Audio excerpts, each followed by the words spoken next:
জীবনে প্রথম গ্রামের কোনো মেলায় যাই, যেটা ছিল টাঙ্গাইলে। আমার শ্বশুর বাড়ি থেকে এই মেলায় গিয়েছিলাম। প্রতিদিন রাতে ঘুমাতে গেলে দেখি যে মিউজিক হয়, তো মিউজিকটা আসে থেকে জিজ্ঞাসা করাতে বললো যে এইখানে হচ্ছে অনেক বড় একটা মেলা হচ্ছে। সো তখনই ভেবেছিলাম যে আমি মেলাটা যাব। সো যেরকম ভেবেছি সেরকমই করে ফেললাম। দেখেন এখানে একটা মাজার আছে, যে মাজারের পেছনেই মেলাটা বসেছিল, এবং এই মাজারকে কেন্দ্র করে দেখেন ওইখানে মহিলারা পুরুষরা নাচানাচি করছিল, যেটা একদমই আমার পছন্দ না। মাজারকে কেন্দ্র করে, মাজার কিন্তু ভালো জায়গা, যে যার কবর থাকে সে অনেক ভালো মানুষ, বাট মাজারকে কেন্দ্র করে যত অসাধু ব্যবসায়ীরা আছে, যে বিজনেসগুলো ওরা এইটাকে কেন্দ্র করে করে, যেটা আমার একদমই পছন্দ না। এবং অনেকে আবার ইসলাম ধর্মে এগুলো জায়েজ আছে বলে এস্টাবলিশ করার চেষ্টা করে, যেটা কিন্তু একদমই ভুল।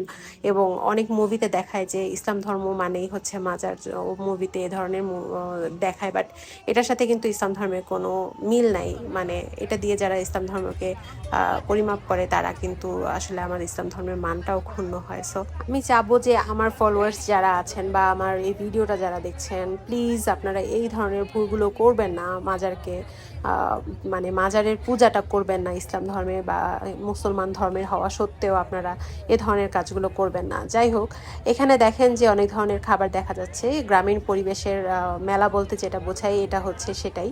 এখানে অনেক ধরনের খই, বিন্নি, বাতাসা এ ধরনের অনেক কিছু পাওয়া যাচ্ছিল। অ্যান্ড এগুলোই কিন্তু হচ্ছে গ্রামীণ যারা, তারা সারা বছর বা সারা মাস ধরে এগুলো হচ্ছে বানায় এবং মেলাতে এগুলো হচ্ছে আনে। এবং মেলা ছাড়া কিন্তু এগুলো তেমন পাওয়াও যায় না গ্রামে। সো মেলা থেকে হচ্ছে সবাই কিনছিল, এবং আমরাও কিন্তু অনেক কিছু কিনছিলাম। এই যে গ্রামীণ পরিবেশে যারা, এই যে চাচারা চাচিরা, এরা কিন্তু সারাদিন ধরে বা সারা মাস ধরে এই খই, তারপরে মুড়ি এগুলো ভাজে, শুধু মেলায় হচ্ছে এগুলো বিক্রি করবে দেখে। তো বিভিন্ন ধরনের খাবার ছিল, এগুলো আমি একটু দেখিয়ে দিতে চাই। অনেক ধরনের আচার ছিল এখানে। তো এরই মধ্যে ঘুরতে ঘুরতে আমি দেখি এখানে হচ্ছে মটকা চা পাওয়া যাচ্ছে। সো ভাবলাম একটু মটকা চা ট্রাই করি। তো মটকা চাটা বেশ ভালো ছিল। তো এখানে মটকা চাটা কিভাবে বানানো হয়, চলেন এটার প্রসেসিংটা একটু দেখিয়ে দিই। তো সবকিছুই আমরা সবাই ট্রাই করছিলাম উইদাউট মাই হাজব্যান্ড। সে হচ্ছে এখানে আর কিছুই খায় না, সে অ্যাকচুয়ালি বাইরের কোনো কিছুই খাবে না। অন্যের হাতে বানানো বা বাইরের কোনো স্ট্রিট ফুড সে খায় না। তো তখন আমি বলি, আপনার তো জীবনটাই বৃথা, আপনি এসব যদি রাস্তার খাবার না খান, আপনি কিভাবে বুঝবেন যে এগুলো কত টেস্টি হয়? বাট ও বলে যে তো আমার জীবন বৃথা না, এগুলো খেয়ে আমার পেট নষ্ট করার কোনো প্রয়োজন নেই। আর হ্যাঁ, এই কথাটা আসলেই সত্য, ও বাইরে খেলেই অসুস্থ হয়ে যায়। সো খাওয়া দাওয়া পর্ব শেষ করে আমরা চলে গেলাম বাচ্চাদের আবদার মেটাতে। এখানে ওরা হচ্ছে একটা গেম খেলছিল, যেটা দেখে আমার মনে হচ্ছিল যে আমিও কি উঠতে পারি। ইভেন আমি জিজ্ঞাসাও করেছিলাম ওদের যে এখানে কি কোনো এইজ রেস্ট্রিকশন আছে কিনা। তো বললো হ্যাঁ, যদি না থাকতো তাহলে আমি মাস্ট উঠে যেতাম, আমি এগুলো খুবই এনজয় করি।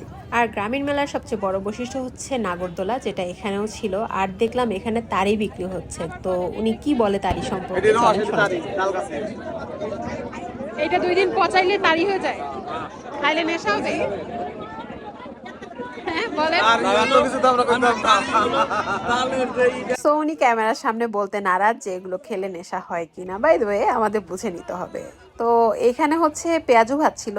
তো উইন্টার সময় ছিল, যার কারণে পেঁয়াজুগুলো খেতে আমাদের অনেক ভালো লাগছিল, অনেকগুলো পেঁয়াজু নিয়েছিলাম। আর এই মাজারের পাশে কিন্তু এই যে অসাধু ব্যবসায়ীরা অলরেডি বসে গেছে, দেখেন কি কি সব বিক্রি করছে একটা মোমবাতি জ্বালিয়ে। মানে আমি এখনো বুঝি না যে এই যুগে আসার পরেও এ ধরনের কুসংস্কার মানুষ কি করে বিশ্বাস করে। একটা মোমবাতি জ্বালিয়ে অ্যাকচুয়ালি তারা কি প্রমাণ করতে চায়? মানে মোমবাতি জ্বালিয়ে যে এগুলো বিক্রি করে, আংটি বিক্রি করে, হাবিজাবি বিক্রি করে, এগুলো মানুষ কেন কেনে? মানে কি আছে বা কি বোঝাতে চায় তারা? তো ওনারা কিন্তু ক্লেম করে যে ওনারা এই কবরের দেখভাল করে, এই কবরের আশেপাশে থাকে। অ্যাকচুয়ালি না, তারা অ্যাকচুয়ালি ব্যবসা করে। আর এই সাধারণ জিনিসটা যদি আমরা না বুঝি, আমাদের আসলে ইসলাম ধর্মের যে মানটা দিন দিন ক্ষুণ্ণ হচ্ছে সব কারণে, এগুলো আমাদের বুঝতে হবে। সো দেখেন আগরবাতি জ্বালাচ্ছে এবং ভক্তি করতেছে, এটা কিন্তু অন কাইন্ড অফ পূজা। বাচ্চারাও দেখেনি যে এখানে এগুলো দেখতেছে, শিখতেছে। সো আমি চাবো না যে আমার ফলোয়ার্সরা বা আমার ভিউয়ার্সরা যারা আমাকে সাপোর্ট করে আসতেছেন, তারা এ ধরনের পাপগুলো করেন। প্লিজ আপনারা এগুলো থেকে বিরত থাকবেন।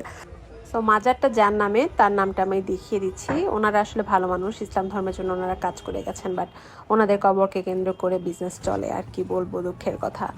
যাই হোক, আজকে এ পর্যন্তই। আমার এই গ্রামীণ মেলার ভিডিওটা আপনাদের কেমন লাগলো জানাতে ভুলবেন না। সবাই ভালো থাকবেন আর আমার জন্য দোয়া করবেন। আল্লাহ হাফেজ।